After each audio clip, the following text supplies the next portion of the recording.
To Uncommon Women, a podcast that provides a platform for women of all walks of life to share their upbringings, life lessons learned, experiences, and journeys to come. Uncommon Women speaks on topics that can relate to all women.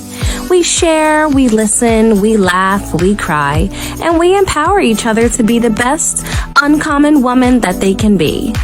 Ultimately, we are cultivating a global movement of women supporting women.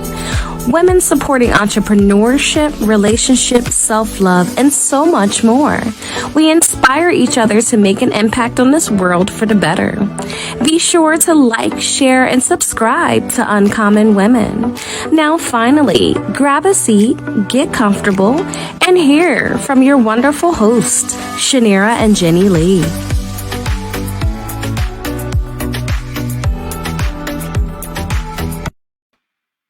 Thank you for tuning in to Uncommon Women. I'm Shanira, and unfortunately, Jenny Lee is not able to be with us today. But without further ado, we have an amazing guest speaker that's going to come on with us in just a moment. We have Toni Warner, who's going to share her testimony and give some tips on how we can redefine balance towards dreams without sacrifices. So before I actually bring her on our platform today, I'm going to share her bio and let you know a little bit about her. Dr. Toni is a multi-business owner, mom, author, and successful coach, practicing psychotherapist who has personally experienced what it feels like to achieve outward success while feeling like an inward mess. Even after overcoming burnout, she has felt like there was, something more for her, which is a journey that led her to where she is today. She's ventured into the path of toxic relationships, anxiety, depression, and so much more.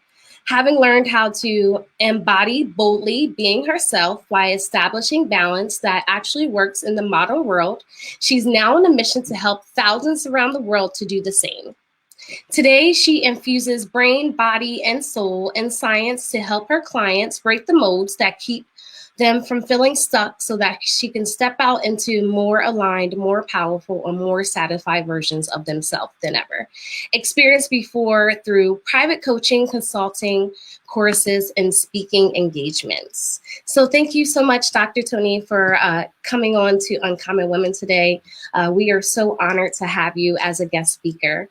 Before we get into the good things about today's topic, is there anything that you would like to share that we didn't cover in your bio? Well, first, thank you for having me. I'm glad to be here. And I know that you are also not feeling well, so I'm glad that you are here. And I said before the recording, I'll say it again, take care of yourself, please. And I'll say that's a message to all of us women, right? Like, take care of yourself. Please take care of yourself. We can't take care of other people very well if we're not taking care of ourselves. I can tell you that because I learned the hard way a couple times. So take care of yourself. But I guess what I would add, it's also that I'm a mom, and my oldest is about to be 12 in less than a month, which I cannot believe. 12 going on 32. I'm going to tell you that. But she is my daughter, and I love her, and she is her mother's daughter. She's her mother's daughter, and I'm so glad to have her. I don't know where my life would be without her. Oh, and then and then my middle guy is 8, and my youngest just turned 4 last month. So we're a full house, and we decided to throw a puppy onto that this year. So we have a 7-month-old puppy too. You got 4 kids. Well, yeah. Yes, we'll say that. I could make a comment, but I'm not going to make a wife comment to that one. I'm gonna maintain myself there. That's amazing. So you have 2 boys and a girl, and you said 12 going on 30. Yes. That's amazing. Aw. And congratulations on adding the puppy to your family as well.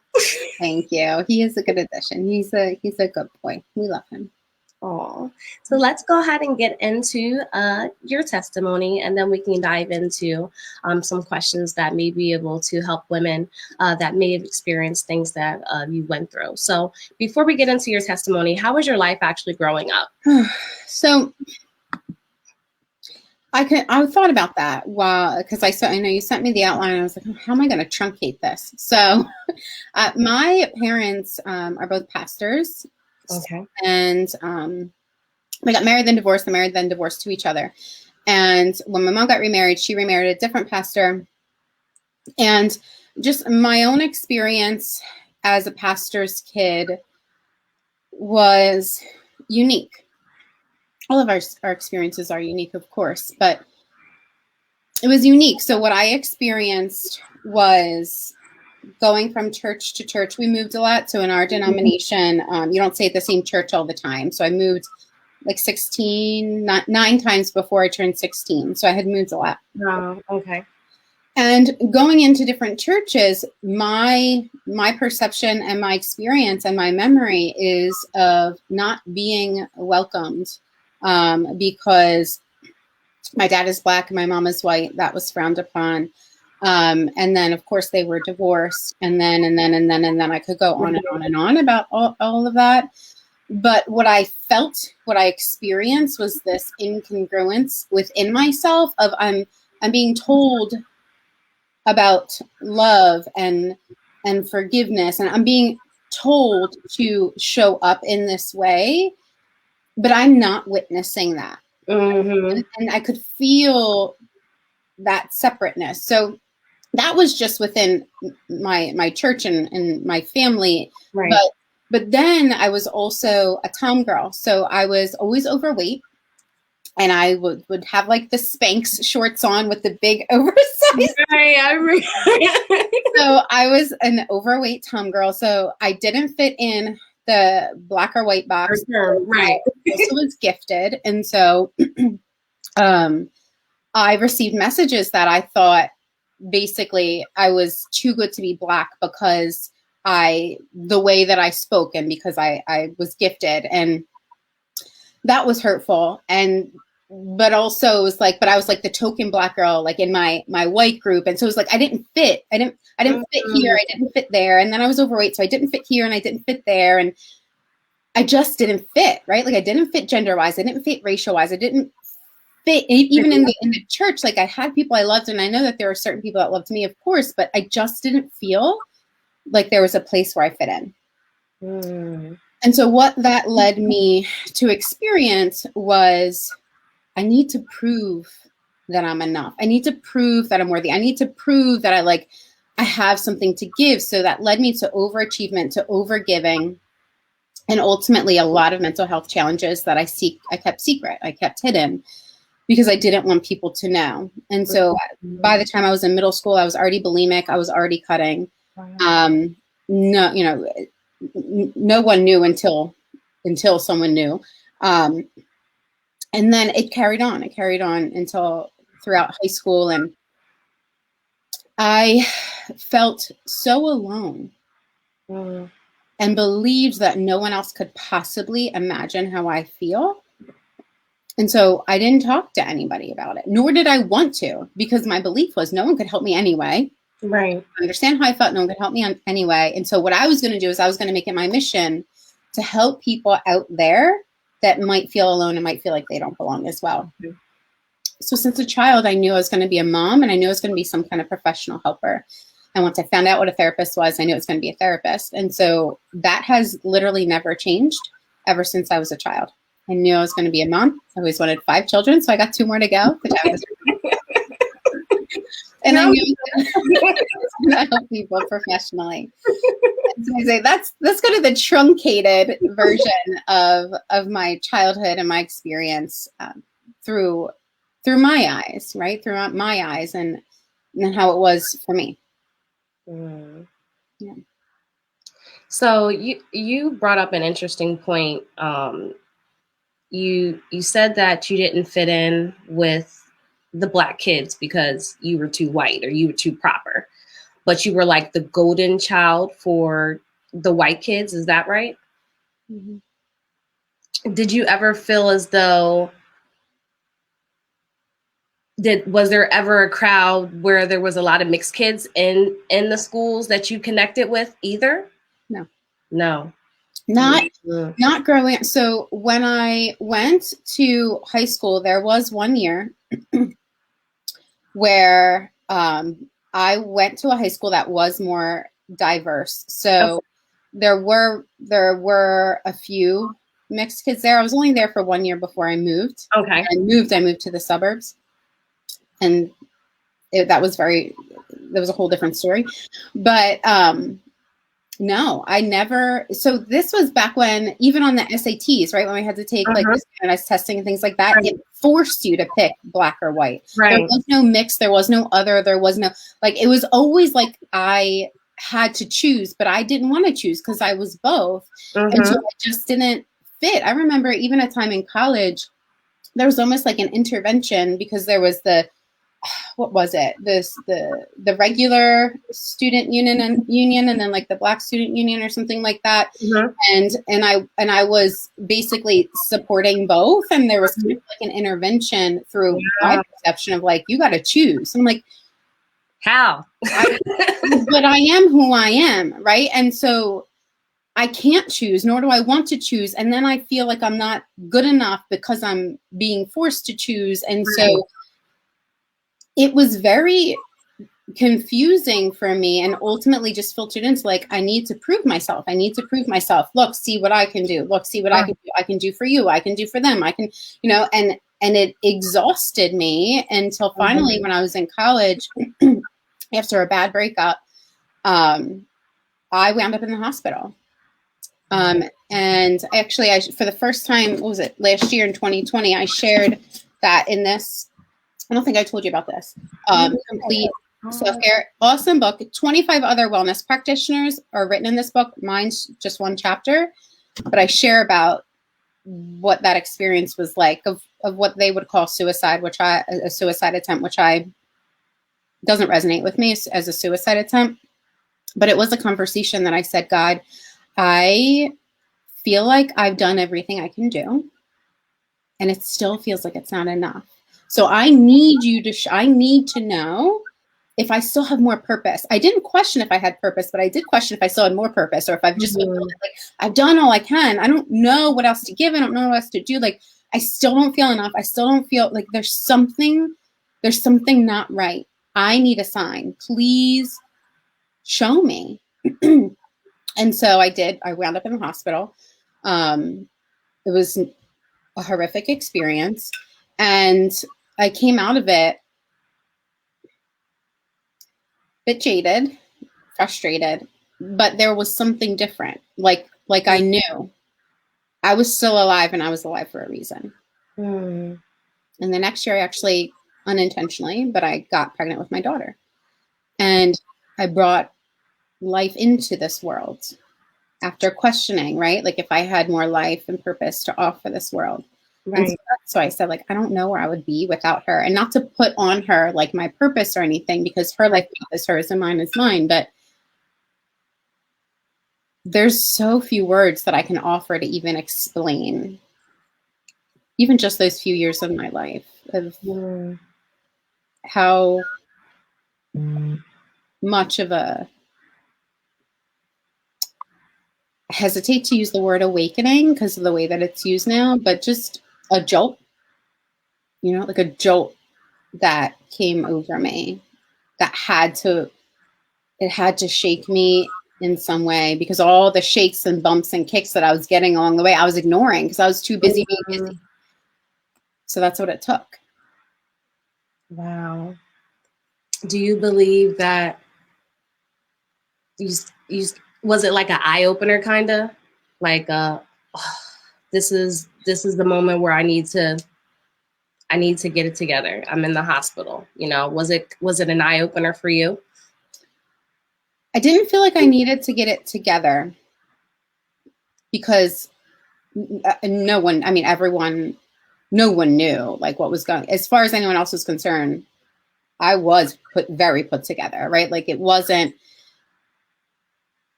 that saying, like you read in my bio in the beginning, like looking like an outward success, but feeling like an inward mess. So I didn't feel like I needed to be put together. In fact, it was the opposite. It was a surrender. It was, I need to let go, right? I need to let some things drop. I need to be okay. with not juggling all of the balls that I think I should, or that I think other people think that I should. And I need to be okay with surrender. Like I need to be okay with letting go of control, and like letting things drop. So it's actually the opposite for me of not getting it together, but like letting it fall apart and trusting, right? Having faith that as it falls apart, what's that song? Like it's not falling apart, it's falling together. Cliche, but true. Yeah. And what was your relationship like with your parents when you were going through this process, or when you were in the hospital? Was it because obviously you had it like picture perfect on the outside, it's not something that they probably ever thought about. Like how was the relationship with your parents after finding out? Oh, I think that could take us down a big rabbit hole. But what I'll say is my parents, and I think most people in their generation, and I don't like to generalize, so I don't mean that as a sweeping generalization, but weren't taught how to manage really difficult emotions. So they didn't, they just didn't. They didn't talk about it. We had no conversation about it, at least not like of significance. I think they didn't know what to do with me, so they just didn't. So it's kind of like they knew, but it's like it's just best to just leave it alone type thing.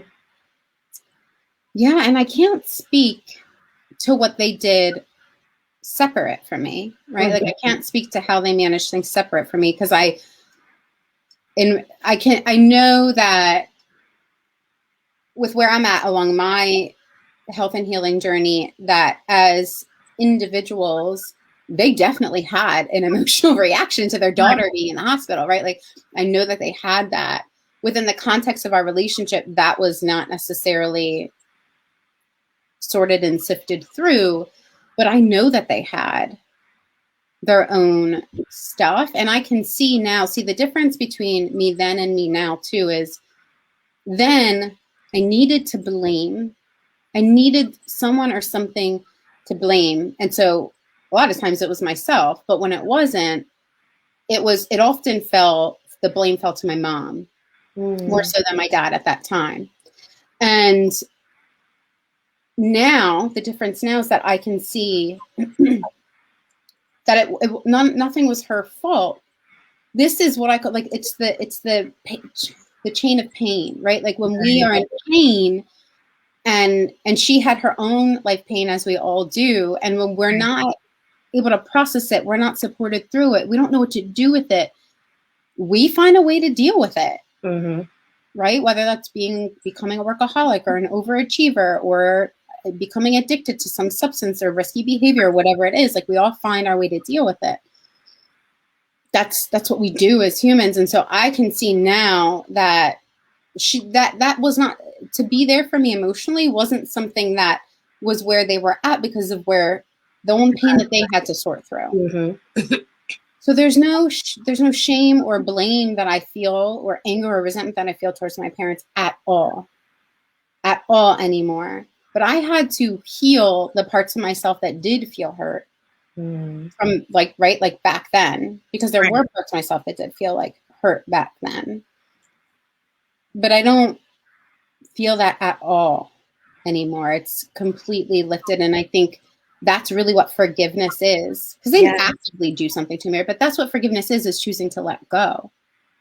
The weight's lifted. Yeah, for sure. That's amazing. So can you speak on how when you were struggling with depression, anxiety, how it can help others just get through it? Do you feel as though they have to go through it to get through it? Or is there any other suggestions or ways that you can help others that's experiencing any depression or anxiety, or just not feeling like they're enough? Yeah. Well, first of all, I want you to hear, you meaning whomever's listening and whoever needs to hear it, that you probably feel alone, much like I said. Like I felt very alone, like no one can understand. And in some ways, you're right. No one has ever been exactly you in these exact shoes, having walked this exact circumstance or life experience. And also, while that's a valid feeling to have, you're not alone. Yeah. Not right. Like you're not alone, be it even if you don't have the support system that's able to emotionally support you, you're not alone in this world, in this thing called the human experience. Our stats for mental health with anxiety, depression, suicide, all of it, they're continuing to grow. Our burnout rates continue to grow. Yes. So it's like this double-edged sword of like, you're not alone, but like, do you really, at the same time, like, I know none of us want to be in it. There's not like that feeling good of, oh, great, all of us feel it, right? Like all of us feel this. I don't mean it in that way, but there is some comfort, I think, that can be felt in knowing that you are not alone. And also, there is a way through. I like that. Right? Like there is a way through. You don't have to stay there. You don't have to stay stuck there. In fact, this is the book that I'm writing right now is The Reset. It's not out yet, but it's all of this, right? Like we feel stuck when we feel like we have no other choice and we're completely alone. But we're not. And so if anything, I would say, please take that for whatever part of you that might be open to receive that. Like, please take that and know that you do have to move through, right? In order to learn how to manage it, because there's nothing bad or wrong with having a feeling of depression or having a feeling of anxiety. We all do have that, but we don't want to stay stuck in it. We don't want to live in it. We don't want it to become so intense that we see no way out, or that's most of our life. Like our life is in survival mode. So that's what we don't want, right? So if you have an experience of depression or you have an experience with anxiety, there's a level of acceptance that comes with moving through that. Like I'm allowed to feel depressed right now. Like I'm allowed to feel anxious right now. And that's okay. That's okay for me to feel that way right now. And also, I do not have to feel this way forever, because you don't. You really do not have to feel that way forever. And there might be a bunch of reasons why it feels impossible, or a bunch of reasons why you feel like you should feel that way forever. Right. Right. And that's okay. Find someone that you are willing to begin to learn how to trust, to start talking with. That someone might start out just as your relationship with your higher power. It might just start out that way. And that's okay. That's a powerful connection, right? And also it might turn into maybe a friend, and then maybe it'll turn into a therapist or a coach. So a mentor or a community of individuals that have had maybe similar or like experiences. But allow yourself that connection to have that conversation. Does that make sense?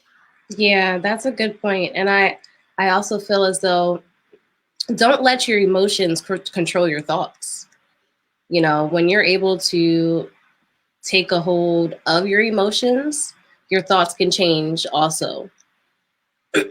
I've noticed that, you know, when we're all wind up, when we're on our emotions, it can give us negative thoughts. But if you think positive and you not let your emotions get the best of you, then your positive thoughts will be reinforced over those negative emotions. Yeah, so our brain definitely works off of association and repetition. Okay. Right? So if we make associations that when someone, I don't know, flips me off or cuts me off or whatever, someone or whatever, you know, someone does this thing, then automatically there's this negative association with it. Then yeah, we're going to have an emotional reaction. We're going to have these negative thoughts, right? But the fact of the matter is, at least what science is showing us right now, is most of our thoughts are, I'm not going to say geared towards the negative, but the majority of our thoughts are geared towards protecting us. And that can be skewed to the negative, right? But like really, it's geared toward protecting us. And so know that the negative thoughts that you do have in some way, shape, or form, they're just trying to protect you.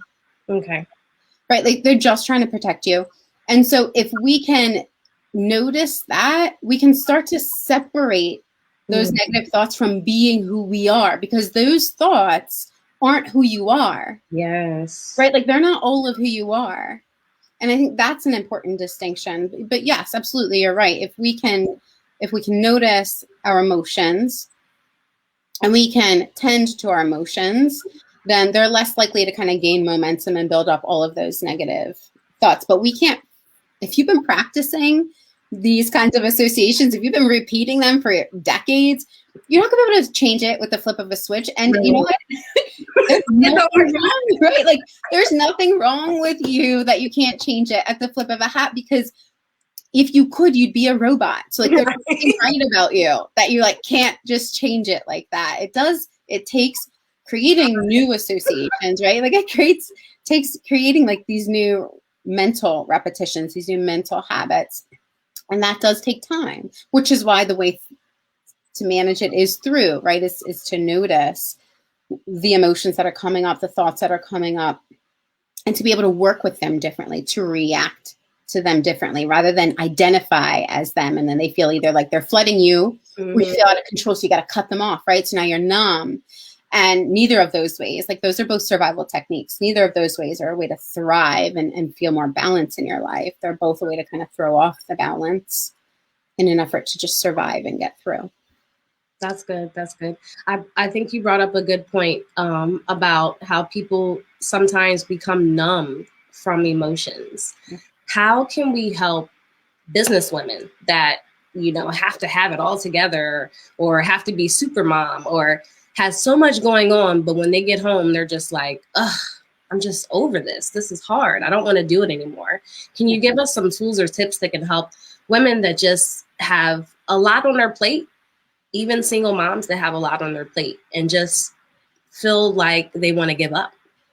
Well, let me first say that when I had my daughter, I was a single mom. I was a junior when I got pregnant in college, and I graduated with her on my hip walking across the stage and went right straight into my first master's degree. And I was pumping on the university floor. She was in class with me at 1 week old in her car seat, right? Like I get like life has these roles and responsibilities that we fill, right? Mm-hmm. I was rationing diapers because I couldn't, in my field, they don't pay you for internships. You pay them to do an internship. Right? So I was like not making money, but I was working. And so this whole thing, right? And so that was another reason for me to say like, I'm alone. Like I got to do this all on my own. And honestly, I did feel that way. It's on my shoulders. She's my daughter. She's my responsibility. Right. And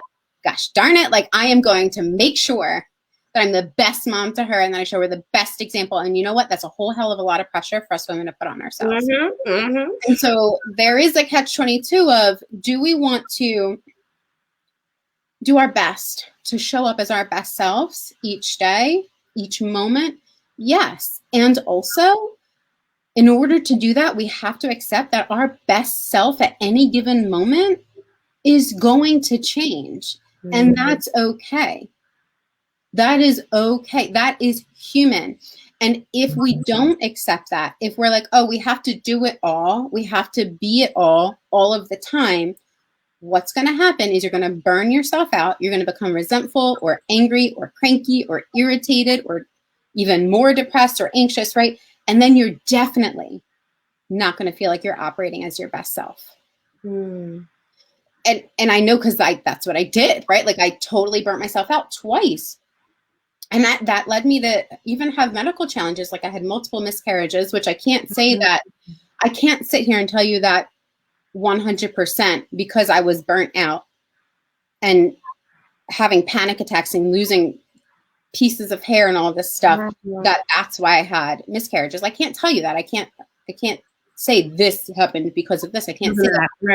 Right. Like what I can say is the perfect storm of stress, and it was showing up all over within me and in my body, and I was feeling it, and I could deny it for but so long until it knocked me on my butt. And that's what will happen. So either life is going to knock us on our butts because we're trying to do too much all of the time, or we can take a moment and do exactly what I said kind of hit me in that moment of surrender was, look at the balls that we're juggling, look at the roles and responsibilities that you're juggling.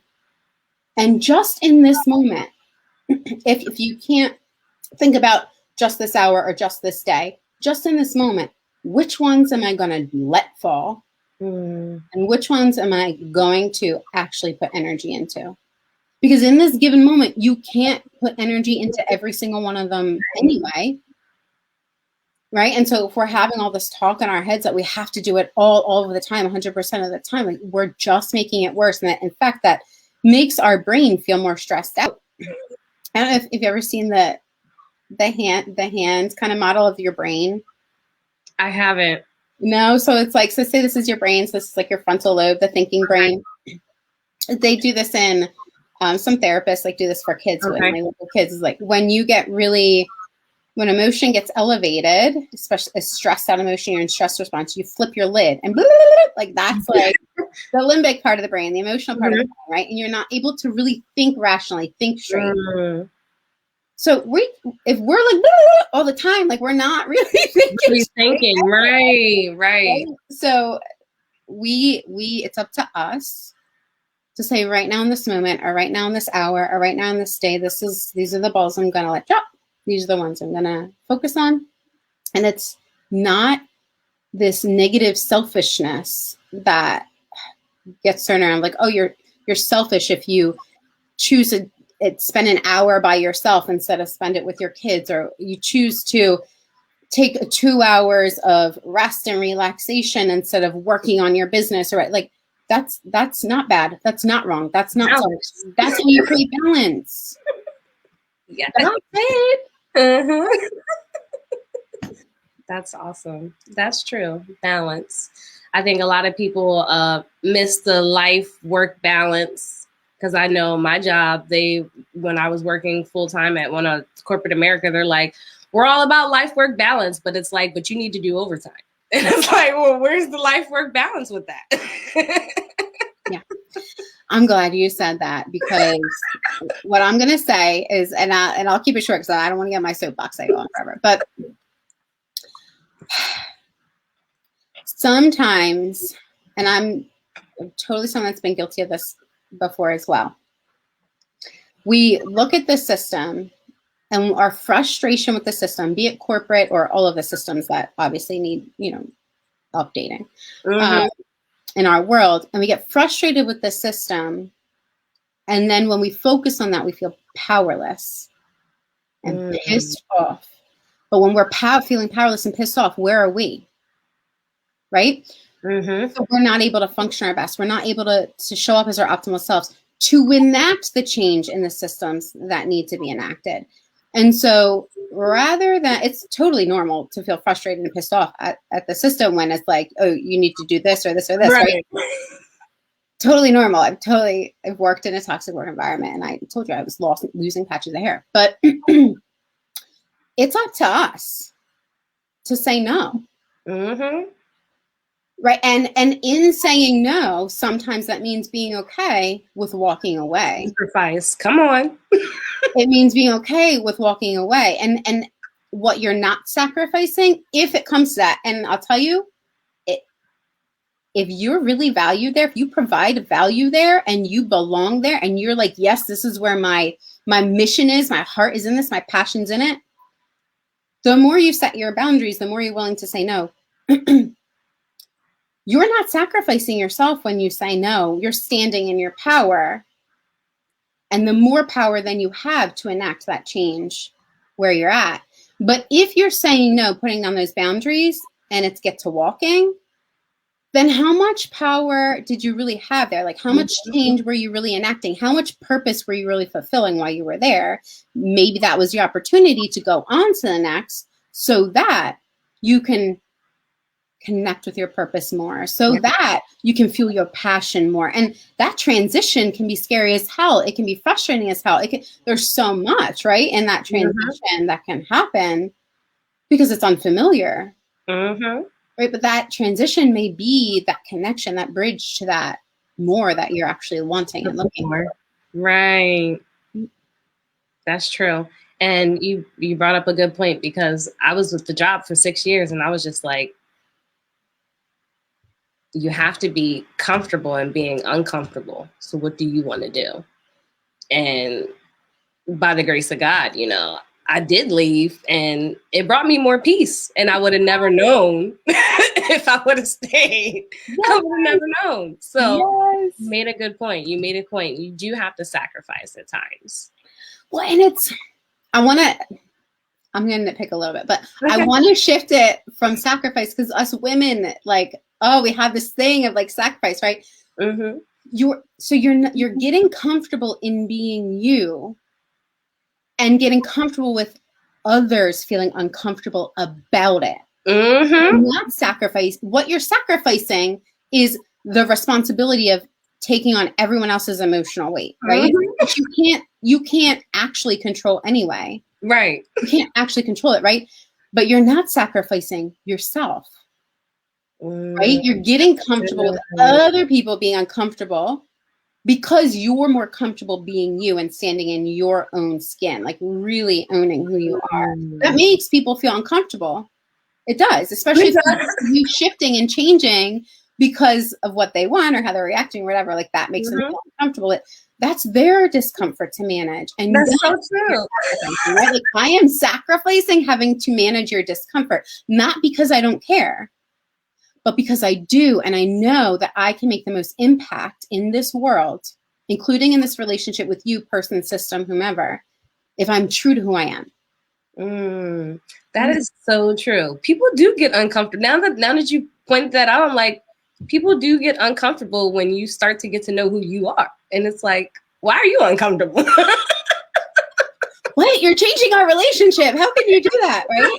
Like, they didn't consent. Like, they didn't consent to this relationship change. So of course we're gonna have like a reaction to it. They're entitled to that. Their feelings are just as valid as ours. It's just that we actually don't have control over all of their health and happiness as much as we women may like to. We don't. Like, we don't. If we did, like, we would have fixed stuff by now, right? Like, that's so true. Oh man, amazing. So let's shift gears a little bit. Let's talk about relationships. Okay. Can you tell us how, or share some tips on how women may be going through some things or escaping from toxic relationships, how they can learn to love themselves, and or possibly just get out of the routine of getting with toxic relationships over and over again? Yeah, and that really connects with what we were just talking about too, because sometimes we stay in them. What I see, right, is we stay in them because we want to avoid dealing with that discomfort, right? So if I contort myself enough and stay, then I can reduce their discomfort, right? And I'll feel better if they're not so angry or they're not so upset or they're not so uncomfortable. Right? And I mean, I've done that, and it's out of fear. It's out of fear. There's a model that I created years back when I started my first business, my psychotherapy business. And I call it the core connection model. I'll write a book about it one day, but I'm working on it. But you're going to be the first person I publicly share it with. Yes, you got to come back on. That's okay. So we have this pen. And am I connected to this pen? Okay. What do you think? Am I connected to it? No. Am I touching it? Ooh. You're touching it. Yeah, you're touching it. So you're connected to the pen. Okay. So what if I hit kick for